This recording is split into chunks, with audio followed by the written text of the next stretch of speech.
आपका प्यार आखिरी ट्रेन की आखिरी सीट पर है। एक दिन इस कहानी के हीरो को ऐसा नोट मिला। प्रॉब्लम ये थी कि उसको पता नहीं था कौन सी ट्रेन और कौन सा सीट। उसने सोचा, क्या ये मुमकिन है?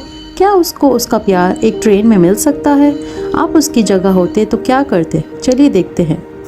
वो हर प्लेटफॉर्म पर आता, हर एक लास्ट ट्रेन के पीछे भागता, पर हर सीट या तो किसी अनजाने से भरी होती या तो खाली मिलती। निराश होना नहीं था उसे, तो हिम्मत रख के उसके प्यार को ढूंढने में लगा रहा। दिन गुजरते गए और उसके परिवार वालों के सवालों पे सवाल। इतनी देर से क्यों आते हो? रात रात भर कहाँ जाते हो? जब उसके पिताजी ने असली वजह सुनी तो गुस्से से आग बबूला हुए। क्या नोट, क्या प्यार, ये क्या मजाक? उन्होंने तो शर्मा जी की बेटी का हाथ भी मांग लिया था। अब ये क्या था? इसे कैसे समझाए कि ये सब क्या फिजूलपंती है? क्या है ये सब? बेचारा हीरो। उसके दोस्त भी पीछे नहीं हटे। कहने लगे कि कोई तुम्हारे साथ प्रैंक कर रहा है, ऐसे किसी को थोड़ी प्यार मिलता है। उसके दोस्त आपस में भी भिड़ गए। ये सब सुन के भी उसने सोचा, चलो जो भी हो, देखते तो है। फिर भी ट्रेन खाली मिली। अब वो निराश होने लगा।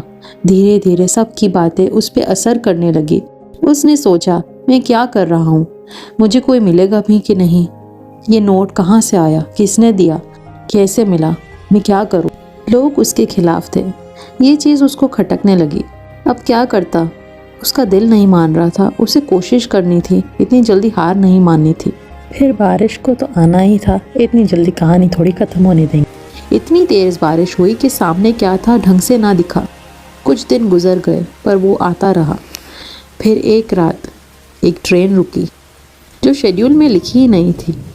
उसका दिल धड़क रहा था। बिजली जोरों से कड़क रही थी। दिल थाम के वो चढ़ा। धीरे धीरे आखिरी सीट के पास गया। वहाँ एक लड़की थी। उसके बाल जैसे कोई कहानी का पहला पन्ना। उसकी मुस्कान मीठी जैसे बारिश में मिट्टी की खुशबू। चेहरे पे एक ग्लो, सॉफ्टनेस थी और इसके पास जाने को पैर ही नहीं हिल रहे थे।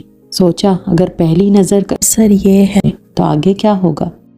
दोनों आहिस्ता से आगे बढ़े। उसकी आंखों में ऐसी पहचान थी जो लफ्ज़ों में समझा नहीं सकते। जैसे वो लड़का हमेशा से उसे जानता था पर कभी मिला नहीं। और तब उसने देखा कि वो लड़की के हाथ में भी वही नोट था। तो हीरो को समझ आया कि ये सफ़र हमेशा से उन दोनों का था। दिल ने सिर्फ एक ही बात कही, ये वही है जिसके लिए ये नोट उसे मिला। मैं दावे से कह सकती हूँ कि सही सोचा, क्योंकि नोट्स मैंने ही लिखे थे। मैं कौन? उनकी किस्मत। Follow this ink course for more such romantic tales.